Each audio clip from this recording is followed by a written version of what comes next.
But good morning, everyone. Hope you're doing well. Hope it's sunny where you are.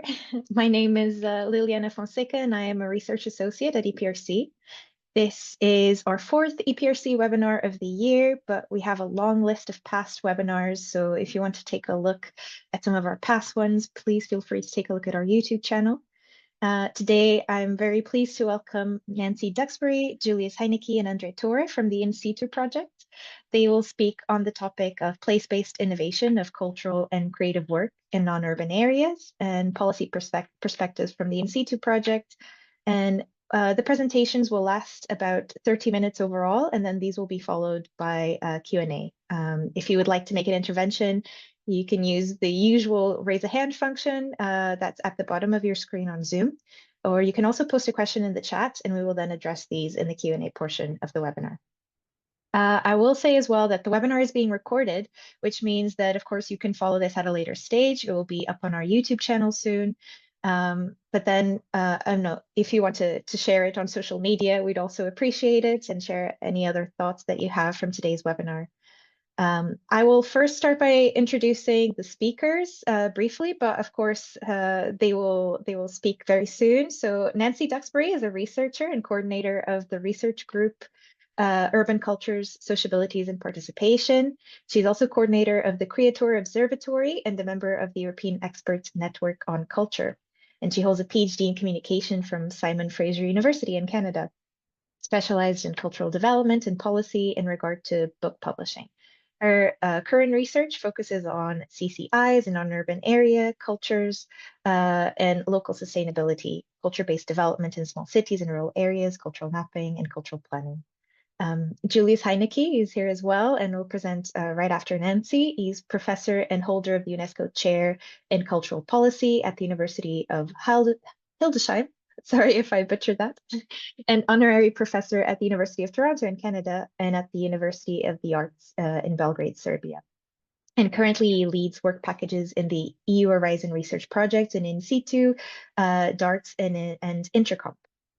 And also André Torre, who will present lastly, is professor of economics at the University of Paris-Saclay and INRAE and Agro-Paris-Tech. And his research was for a long time at the crossroads of spatial and industrial economics. And it has now become more multidisciplinary and increasingly focused on questions related to territorial development processes and land use planning. And I would like to now give the floor to Nancy, and feel free to complement any of that introduction. Oh, no, it's fantastic. Thank you. Thank you for inviting us for this webinar, and thank you to everyone who's attending today. Yeah, I'll provide a general overview of the project, and then I'm going to turn it over to my colleagues who will tell you more in depth some of the findings from the policy-oriented stream of the project. And let me just try sharing screen. Okay, is that working? Okay. So again, thank you. So the In Situ project is a 4-year project funded by Horizon Europe, started in mid-2022 and continues through to mid-2026.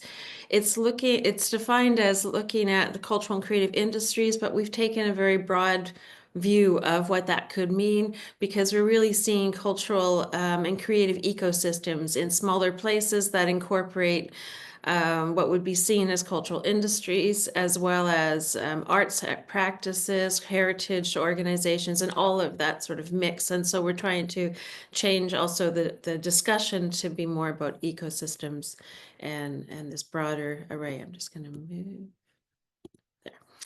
And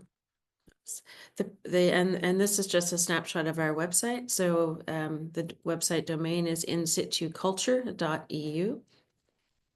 No, why can't there? The project came about in the background is really about how cultural and creative actors, enterprises, ecosystems in non-urban areas have been really under-recognized and under-researched. Of course, we all know that the focus has really been on cities in cultural policy and other research in recent years or decades. And what that has meant is that when you look at cultural and creative work in non-urban areas, there are huge knowledge deficits, gaps, absence of statistics, and also partial glances at particular places from particular perspectives, but nothing comprehensive. And what we're discovering is there's no comprehensive overview of what's happening, who's out there, what the issues are, etc. What this has meant for policy is that there's no evidence base to make decisions from in many cases, or strategize from, and a lack of guidance as to what would be the most appropriate policy approaches and support for non-urban based cultural and creative organizations in ways that are adapted to their particular characteristics. As we know, and as we're discovering in detail, there are many different roles and many different situations, and it's been quite illuminating. So the goal of In Situ is to better understand the forms, processes, and governance needs for cultural and creative actors located in non-urban areas of Europe.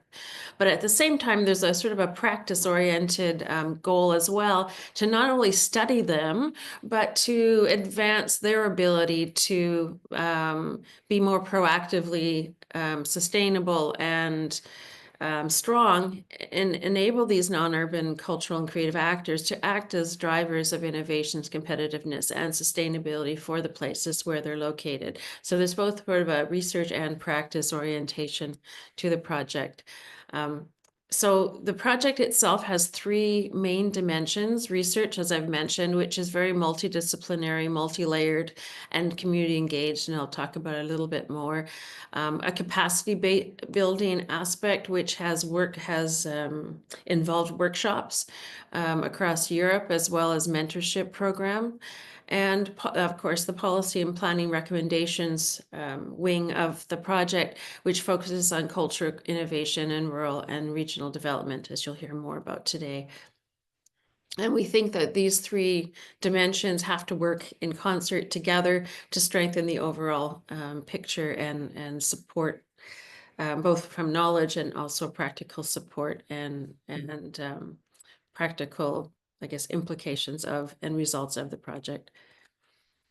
The In Situ project works primarily in 6 areas of Europe, which we are calling the In Situ labs. They are non-urban territories, regions, sometimes counties, but not always officially designated that way.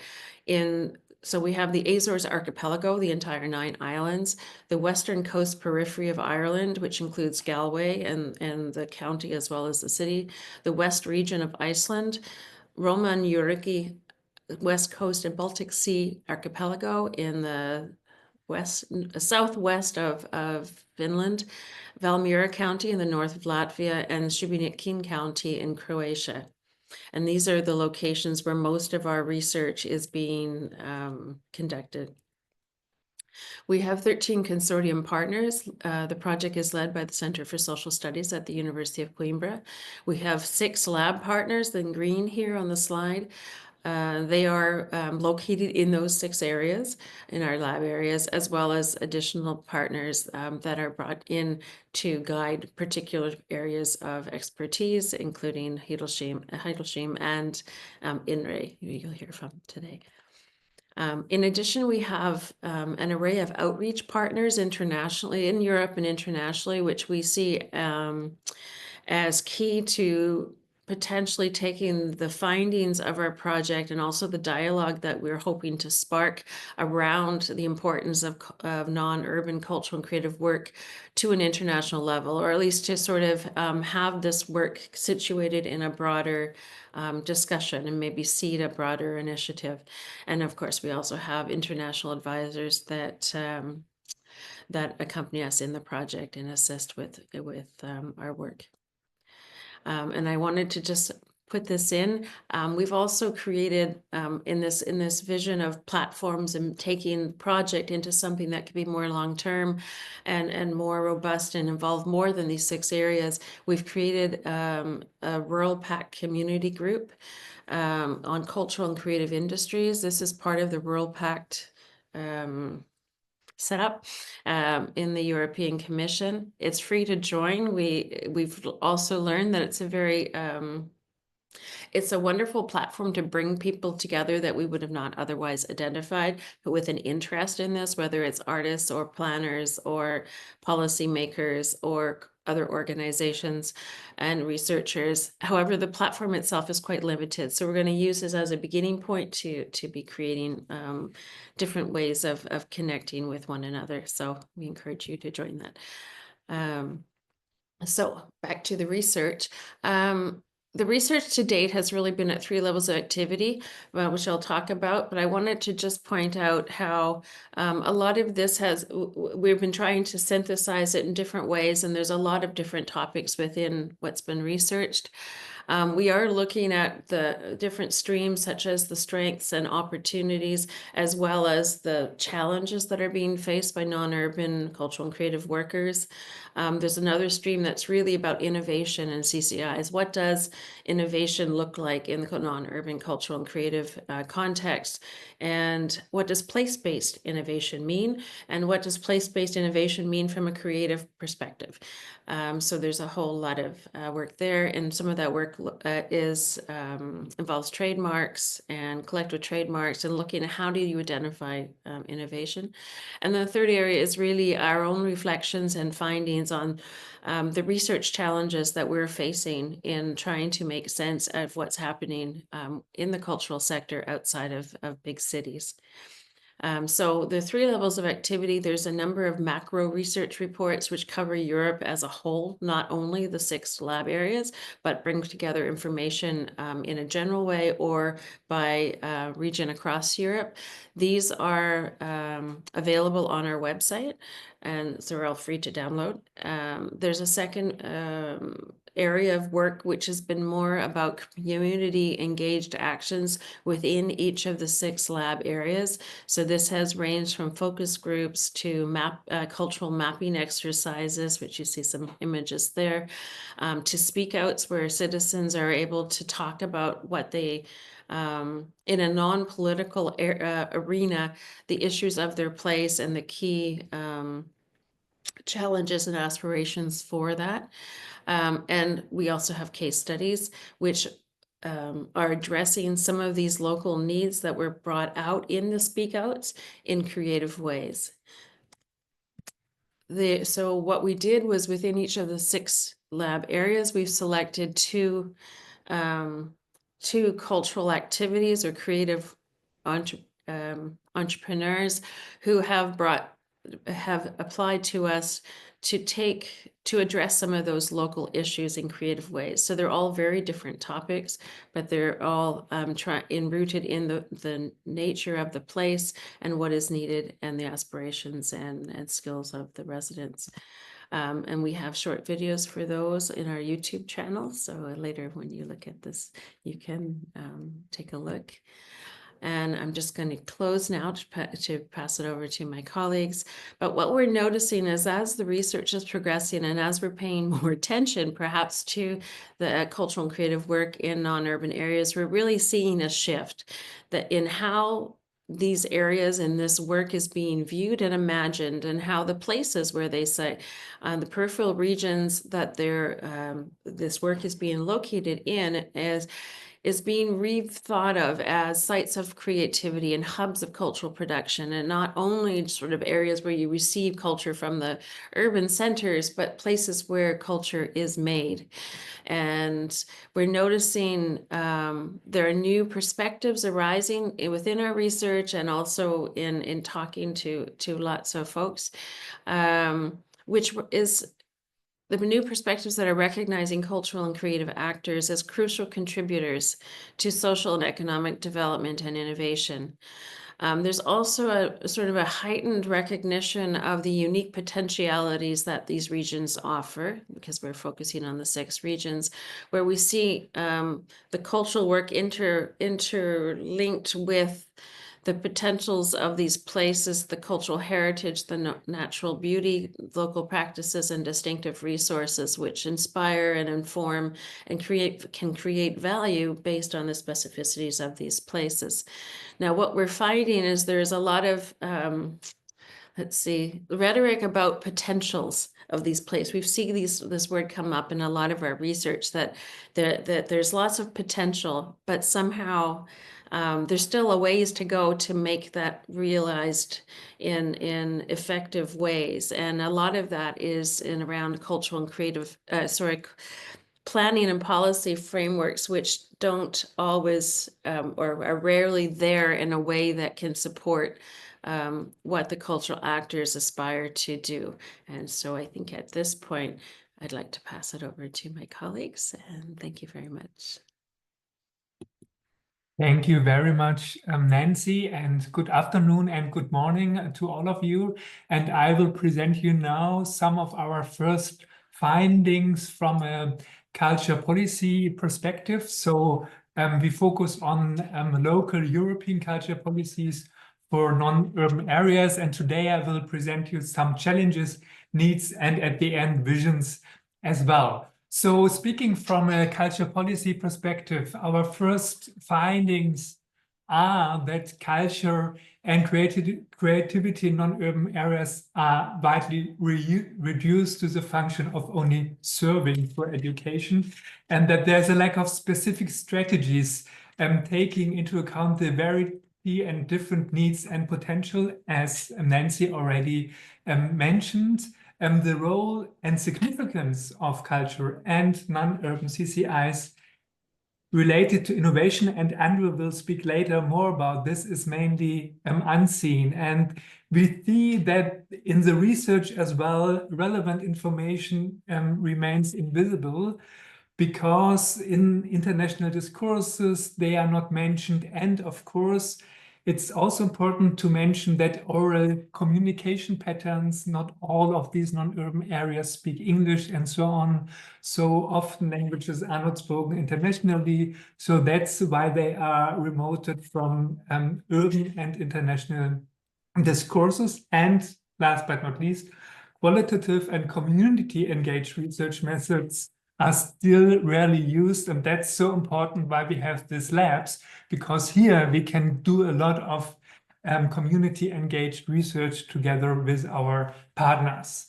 Now, looking to the European culture policy in general, that's very interesting that we here see that there is a kind of questioning the European identity. So this identity is often developed top-down.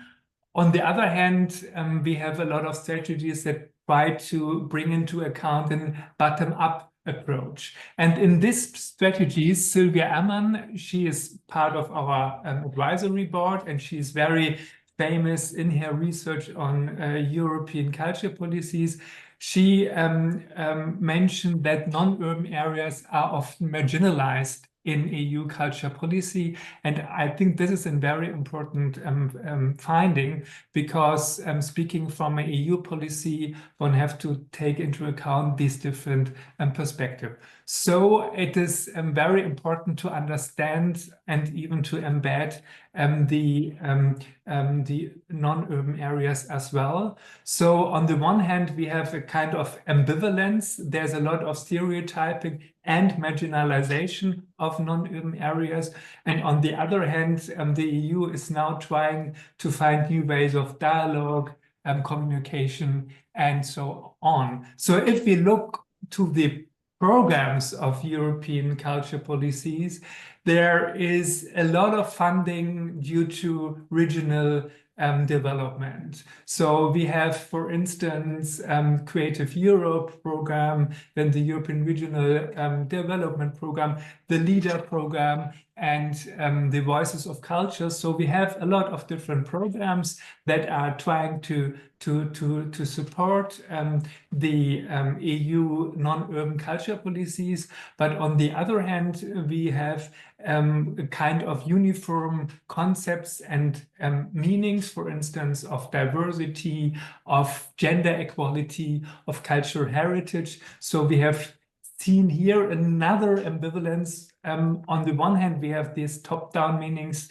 and concepts of culture, of gender, of diversity. And on the other hand, we have a lot of various and diverse rural contexts with different traditions and even definitions of these terms. And this is very interesting, this second ambivalence.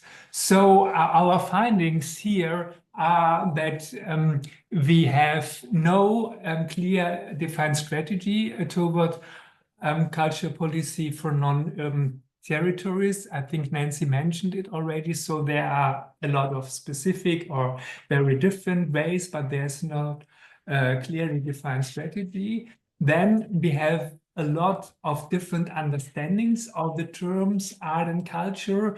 And this is very important. As you all know, nowadays, these terms are highly emotionally charged because they are very close to the different communities and to the different understandings. So we see that is a lot of communication and dialogue here needed. So at the end, there's a field of tension in EU culture policies on non-urban or rural areas between universal concepts and values, as I mentioned already, specific in diversity, gender equality, but even in economy and innovation.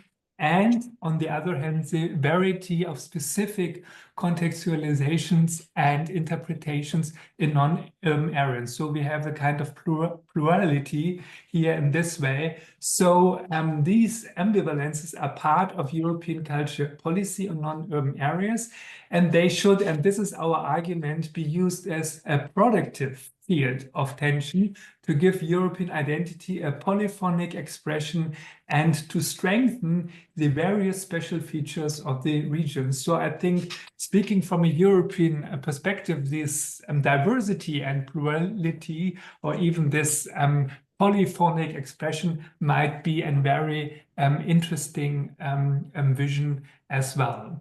So what are our next steps? And for us, it is important to support our partners and even the communities and the labs to think about a kind of European culture policy and regional strategy.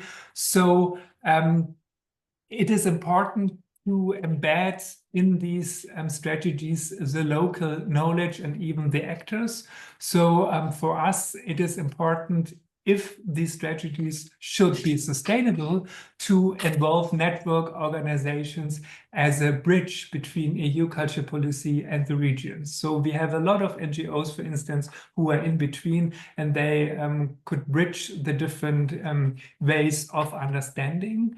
Then we have the finding that there should be a better connectivity to programs like ECOC Leader and others. So often in the non-urban areas, they are not known, or the people do not know how to apply, and so on. So I think this is very important to strengthen this connection as well. And what's even an important finding as well, that one can understand actors in culture and CCIs as a kind of moderators and mediators between the different concepts of European identity, and to moderate this variety of understandings. So at the end, for us, and this is the step we are now focusing on together with the labs, because we support them to think about a kind of policy concepts, policy strategies.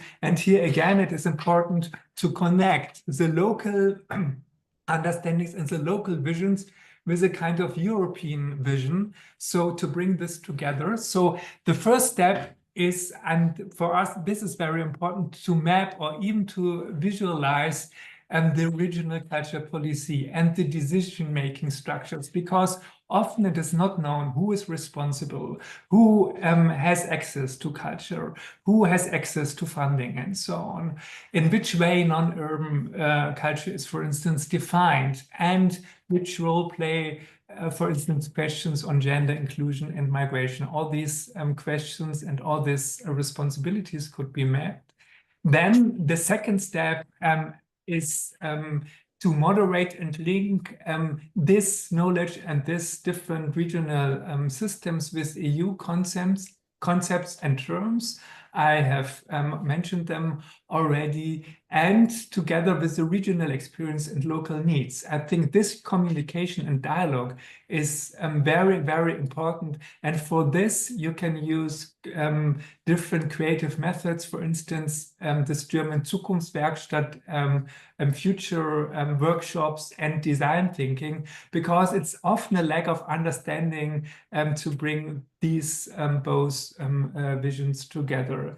And at the end, it's important to develop culture policy strategies that can combine both the visions of Europe, the European visions, and the regional ideas and potentials. This bringing together is, from our perspective, a sustainable culture policy between regional and European actors in non-urban contexts. So that's all from my side. I will hand over to my colleague André Torre, who will give you more insight to the innovations of CCIs. Thank you.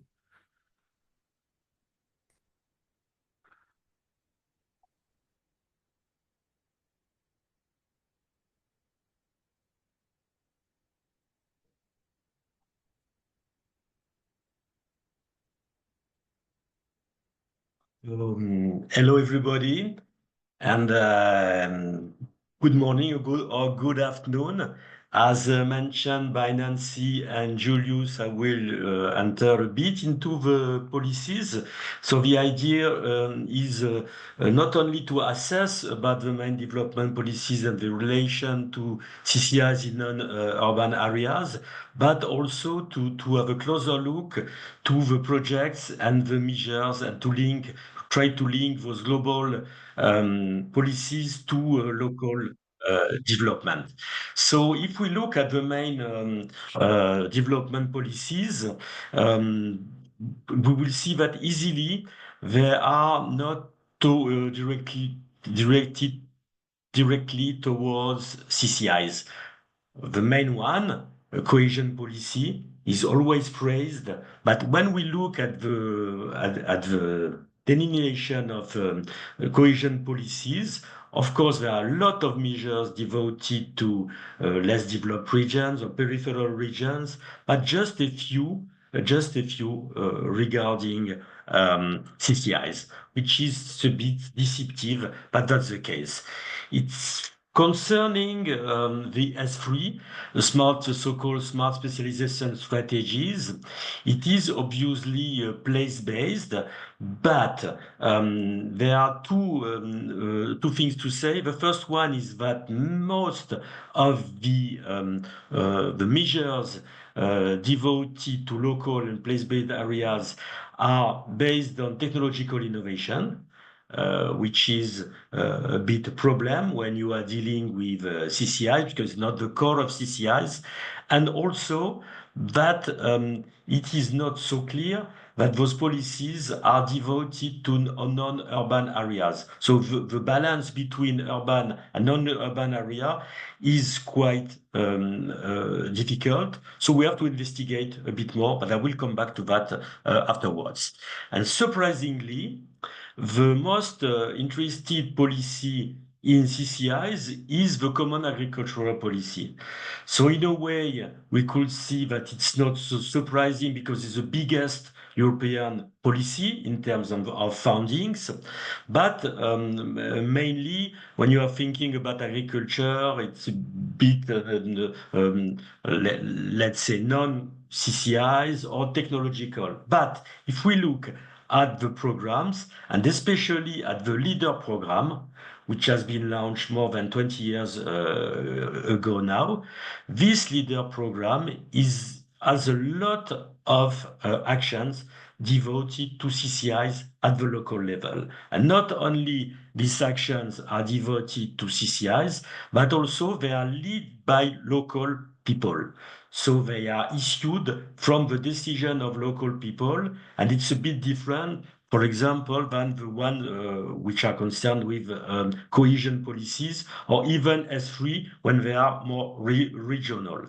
So just to give you an example, for example, this is the project of the Lake Papers Festival in 2017, and this project is a very, very good example of a project which is founded by the Common Agricultural Policy. It has nothing to do with agriculture in any sense, but it has a lot to do with non-urban and especially rural area, and a lot with CCIs as well, because it is devoted to local activities in CCI, and it has been a big project. And if you look at the promoters, it has been developed by the local chambers of commerce and by local groups of people in the territory. So this is a good example of what are these leader projects, and all they are they are largely devoted to CCIs, even if it's not put in the main objective of the CAP. Obviously, if we look at the S3 and leader mission cohesion policy, if we look at that, we can see that obviously they are not mainly directed toward CCIs, but they are mainly concerned with technological innovation. Otherwise, it is clear that especially for the leader program, but also for the part of S3, there are devoted opportunities, there are devoted measures, there are devoted financing directed toward local population, and which support social and institutional innovation. And a part of those programs are devoted to CCIs, which is quite interesting, I will say. And as I was trying to show you with the previous leader project, these projects, they are mainly population driven.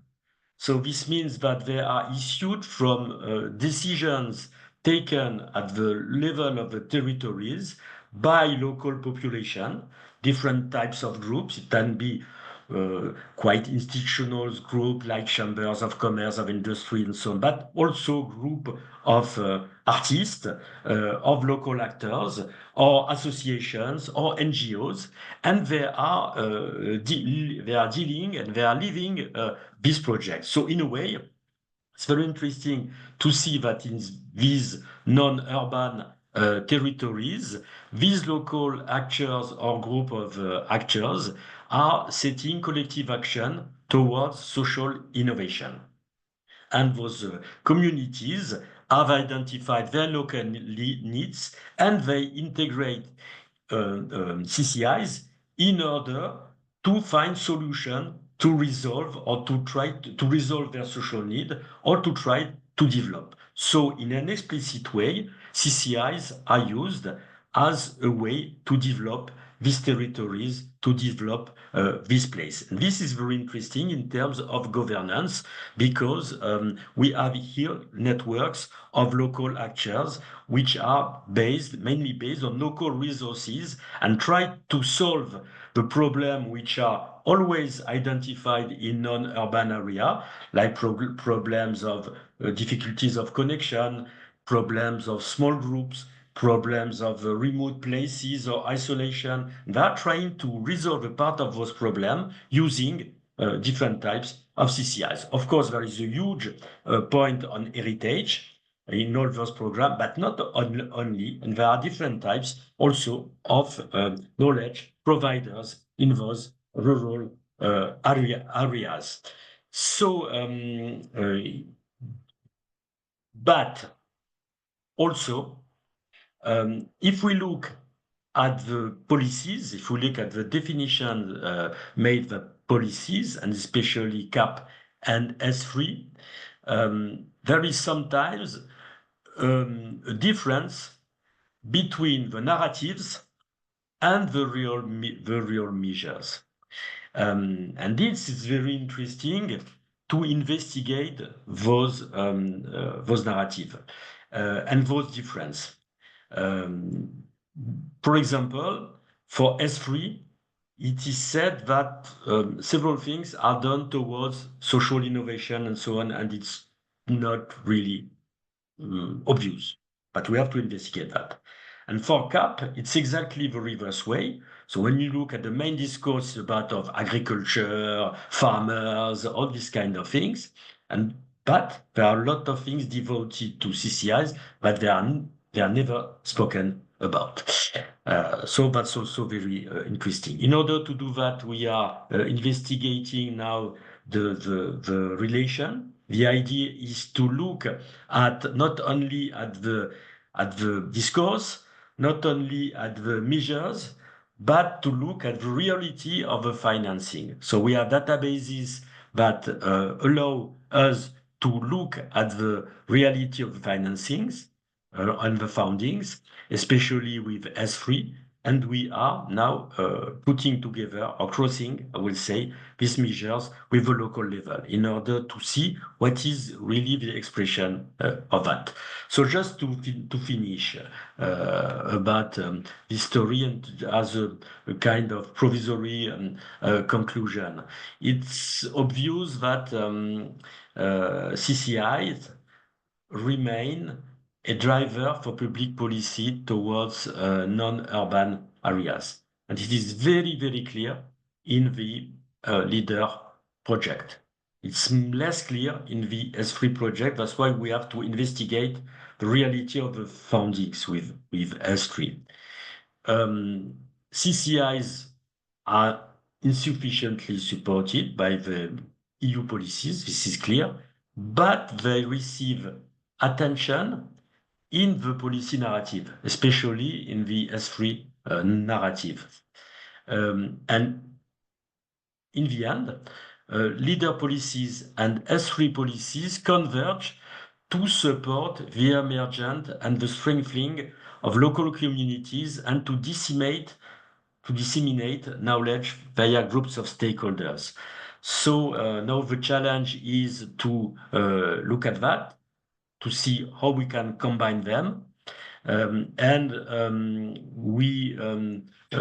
idea is to make proposition to improve innovation policies by a better integration of creative and cultural industries via mainly social innovation and social economy. And also the work we are also doing apart from the database analysis is to establish now the close links with the local labs of in situ in order to grasp the experiences and to be able to bring them at a more global level in order to bring links between local and global experiences. So that's the goal nowadays, in order to be able to make or to propose more strong propositions to the EU regarding CCIs in a non-urban area. Thank you very much. Thank you very much, André, and the rest of the presenters as well. We now have time for the discussion, so I would invite the audience to use the Zoom raise a hand function to ask your questions. In the meantime, well, I have a question for Nancy and one for André. So Nancy, you mentioned the network that you've created, right, related to the Rural Pact. And I wondered how that is working out, what kind of new next steps actually that are planned for that network. Okay, thank you. I think it started in January, February, so it's quite recent. It just was we applied in the fall and it was just approved after Christmas. I think it was launched in February. I think we have about 85 people on there so far. Not so many from within the In Situ project yet, so we're going to add those soon, as well as there's an existing network within the European Network of Cultural Centers, which is one of our partners and co-organizer of this. And they have a working group on non-urban culture or cultural actors. And so they're also encouraging their folks to also join in. So we participated in a webinar last week with the World Pact on sustainable tourism. And we noticed it sort of trickles in, but we'll be keeping it open. And what we discovered is once we applied and are up and running is that it has a directory, which is great. So everyone signs in and puts a short bio of who you are and what you're interested in. It has room for threads of discussion to put resources, but it doesn't really work so well as a place of conversation or to really connect. And I guess it's a self-built platform within the European Commission, so it's not using the usual functionalities that we would expect from things like Facebook, except like this. So what we're realizing is we really have to organize probably webinars or informal gatherings on certain topics to bring people together, just to enable them to meet one another and to learn about some of the initiatives that people are undertaking in different areas. We thought, so yeah, that's the sort of thing we're thinking of at this point. We also have an In Situ final conference next May in Latvia. So we're also thinking maybe that's a way of building toward people meeting each other in person or at a World Pact conference that I guess is this fall, things like this. But at this point, we're open for other suggestions. We're trying not to duplicate the platform, but I think it's a good, we continually meet people that are in countries that are not our lab areas and with similar concerns or interests. And this is one way at this point that we can connect them together to discover who's out there and their interests and work forward together. So. Thank you, Nancy. Is there anyone from the audience that would want to come in? Henrik, yes. Sorry, I was looking desperately for the hand. It varies between programs. I couldn't find this one. I'm sorry. Thanks a lot to all three of you for a very interesting presentation. I have the pleasure of, together with my colleague Laura James here at Aalborg University, of coordinating another Horizon project, COCUS, on culture and creative tourism in rural and remote areas. So a lot of the topics you're addressing are very similar to us, but we just have the added complication of the cross-border element, of course, which doesn't make things easier, but perhaps more challenging and therefore more fun. So it was. I think we are running like a couple of years after the in situ project, so we hope to learn a lot from you and hope to be able to stay in touch also after this seminar. But my question was just on the topic of policy recommendations, because this is of course something we've been asked to do as well, and I'm looking forward to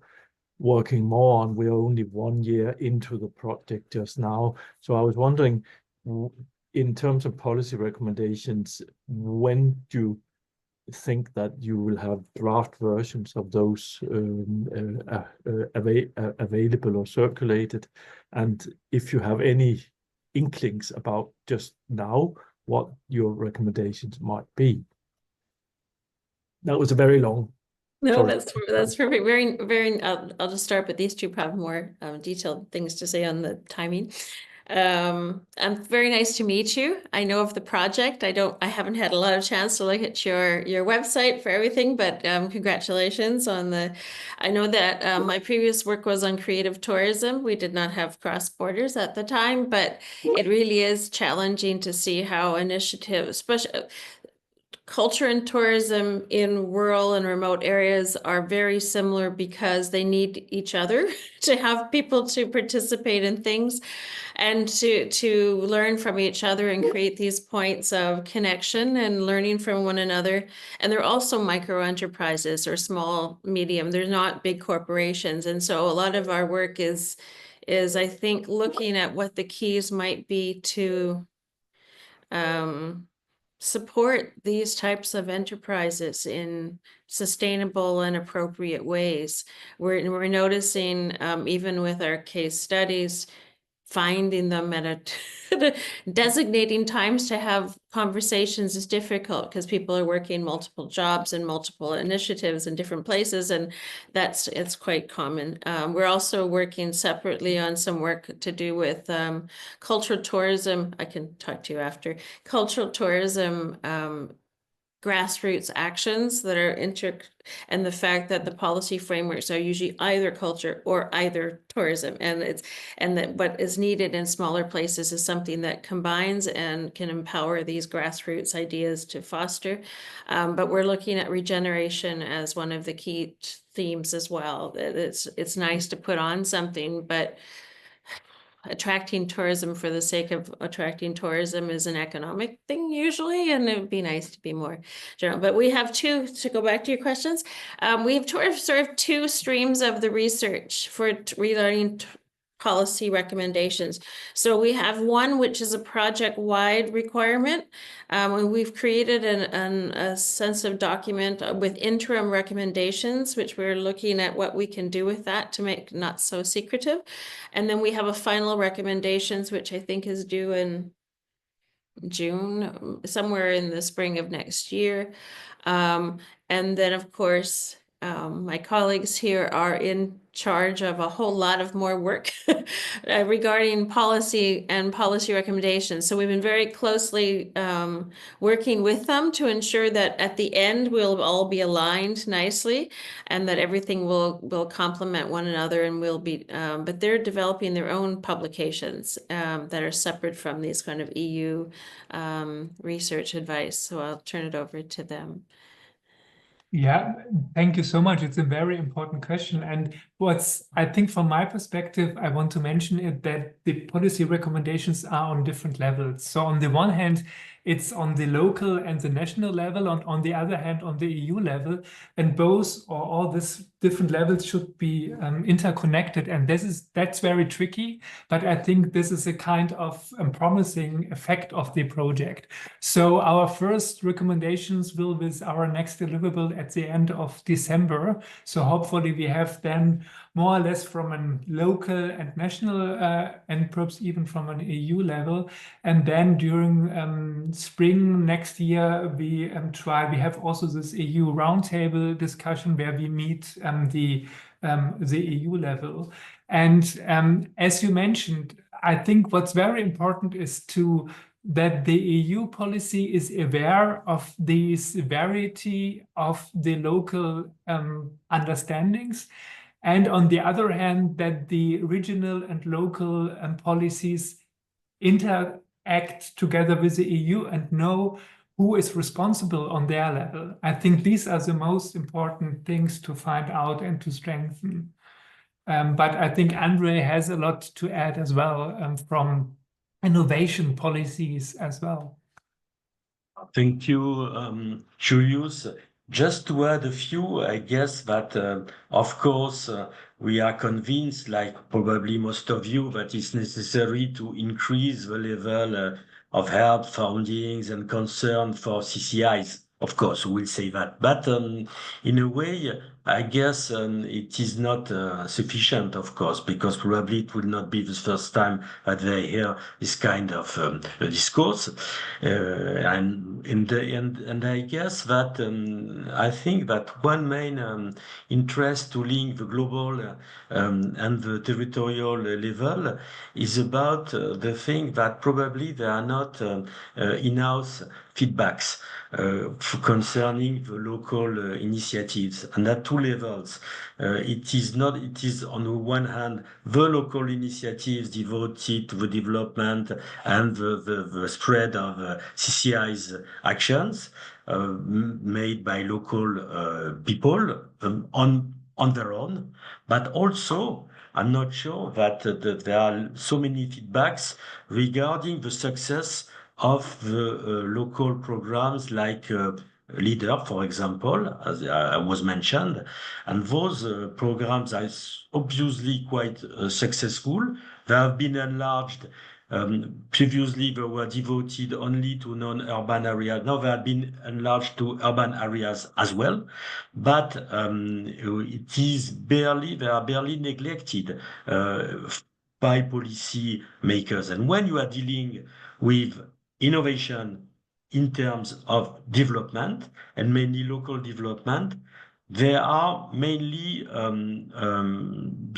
they are maybe mainly neglected, or they are considered as something which is very, very peripheral in order to, let's say, to give something to local population, but not really as a driver of local development. And I think we have we will be able to push in this direction and try to convince people that CCIs can be part or can be major drivers of local development in peripheral or non-urban areas as well.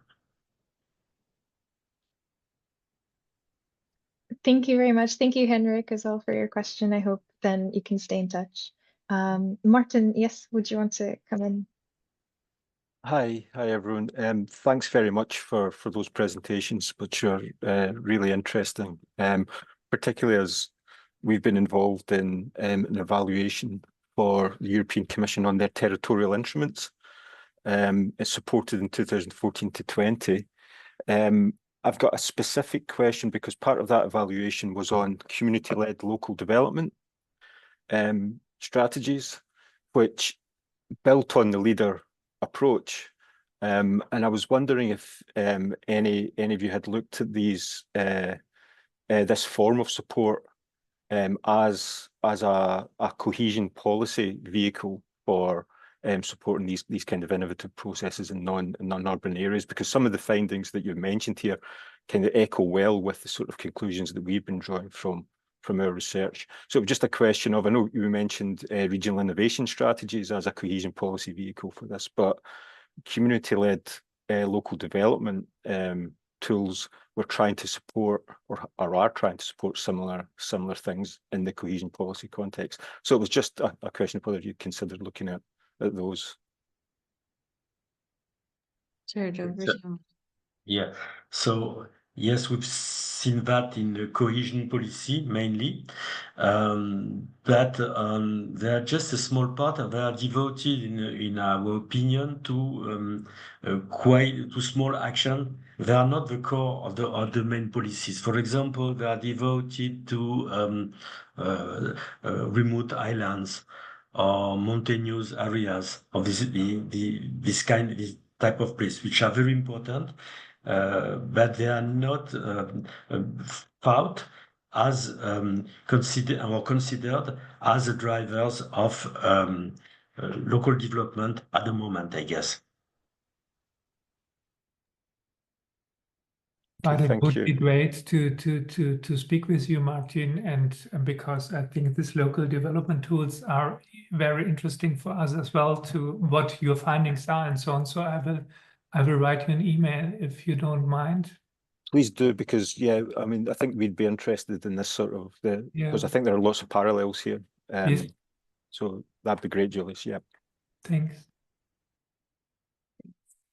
So Martin works at EPRC. You should be able to find his email easily, but if not, then always contact Marina or myself. Yes. Anyone else have any questions from the audience? Oh, Victoria? Oh, thank you. Yeah. Was not sure if I raised my hand. Thank you very much for this very interesting presentation. I research at the EPRC. I'm just to say that I'm not an expert for Portugal, mostly work in other projects, but the area is of my particular personal interest that I tried to develop a little bit, but not much so far. And I'll just return to the question of policy employment frameworks. In particular, Nancy said at the start that, well, they're really there. What you can see, they're really there to in a way to support what CCIs aspire really to, and what André said. There is particularly in terms of cohesion policy, there's a wide variety of objectives and priorities, but really few of them focus on cultural creative industries. So my question is that you mentioned that one of the strengths of the work is to look at how CCIs have been included in EU policy. Can you repeat the last part? Your microphone has been a bit fuzzy. I don't know why. Oh, great. I can kind of catch you, but the last question we missed. I missed. Yes. Yes, sorry about that. So, that one of the strengths of your research is to look at basically how references to CCIs have been included in your policy documents. And I'm wondering if you have looked or are going to look in the future at this from the point of view of regulations, particularly EU regulations around the key policies that you mentioned, so cohesion policy and agricultural policy. And so, what's your view on whether these regulations, the cohesion policy regulations, that provide a good base for supporting cultural and creative industries, including in rural areas, and how do you see the evolution over time? Because we can see that in EU wider discourse, there is sort of wider recognition over time of the value of culture, in various dimensions, but hasn't been reflected in regulations. I don't know if you have any insights on this, or if you're going to look into this as part of your project. I don't know if André or Julius. I don't know if I got you right, because there was a problem with the connection, but if I understood you right, we are working very closely with the different labs and with the countries and with the programs there. So if you meant the evaluations from these regional perspectives, we did a kind of field research, and we evaluated all these understandings of culture innovation and CCIs from these different local perspectives. And what's here very interesting is that they differ a lot. So with our different lab partners, there are different understandings and evaluations of these different terms and of the structures. But I don't know if I understood you right. Perhaps André and Nancy, you can add what you have understood. I'm sorry, I couldn't hear the question, so I have not understand the question. Maybe Victoria, if you could write it in the chat, but I believe Victoria mentioned the regulations aspect, right? Was it regulations? Yes. So in terms of not just the policy documents, but if you're looking at the regulations themselves now, CCIs are integrated in that and how that has evolved over time. Yes, sorry about my audio. I don't know if you can hear me now. It's perfect. In terms of how it's been, because you mentioned one of the strands of your work to look how it's been included in wider policy documents, at the EU level. So from regulatory side, I don't know if you have any insights. Have the regulations been supportive? Basically, yes, as Liana repeated or not. I would say it depends on which type of regulations, because we are confronted with a multi-level governance question with those different types of level regarding the EU. So as we say, we have mainly concentrated our efforts on EU policies. But of course, there are also local or many national regulations dealing with that, and they can interfere obviously with the EU ones, and it will be interesting to investigate them. That's the reason why we have the experiences of local labs, because as you can understand that we cannot study all the national or even local regulation all over Europe, of course. And the local labs provide with very, very good examples of the mix between different levels of laws regulations or public action. That's the reason why we are working with them in order to extract on the huge work that they have performed these 2 or 3 last years, in order to be able to see how to take them as demonstrators of ways when it is possible to mix with global policy rules and local regulations, and also bottom-up initiatives by local groups of actors.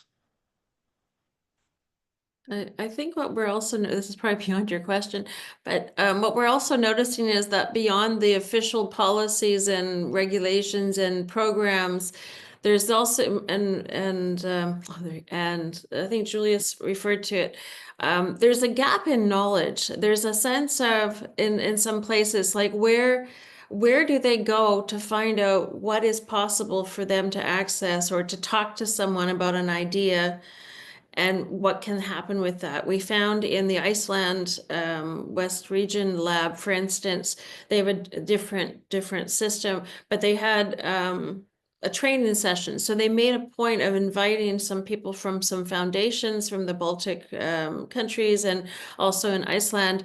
And people had never, there were certain possible supports that just weren't in their mind because they never thought in that direction. And so by bringing them together and having conversations, suddenly a whole new possibilities were there. In another situation with one of our case studies there, it's a very,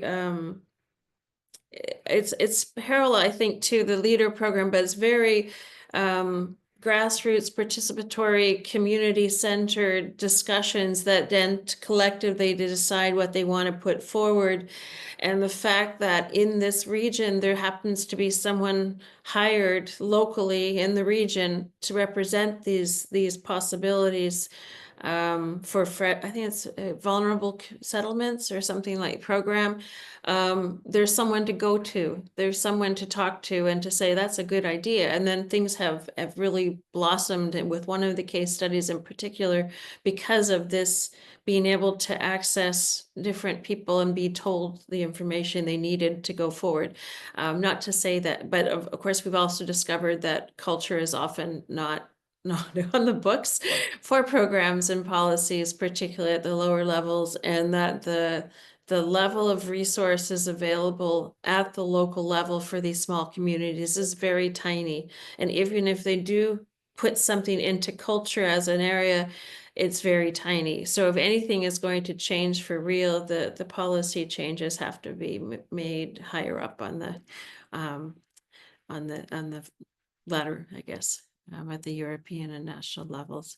But it is interesting to see there's this formal aspect, but then also this informal human aspect of actually getting, the connections known and the awareness and where to go. And never mind also the capacity to feel like you can apply for these things. I don't know if they... Thank you, Victoria, and thank you as well to the presenters. We've passed a few minutes from 12 o'clock, at least on my side. Must be 1 on your side at least. And so we're going to close the seminar for now, but I invite anyone that might still have questions to get in touch either with Marina, and we can put you in touch with the presenters, or if you can find them their email online, then please do so. And we thank you once again for your acceptance and presenting in our webinar series, and we will have another webinar next month. I don't know, Marina, if you have the title of it there with you, but if not, then if you register for our mailing list, you'll be kept in touch. And thank you once again to everyone who attended. I hope you have a great rest of your week. Thank you for the Thanks, invitation. everyone. Very much. Bye-bye. Bye. Thank you. Bye.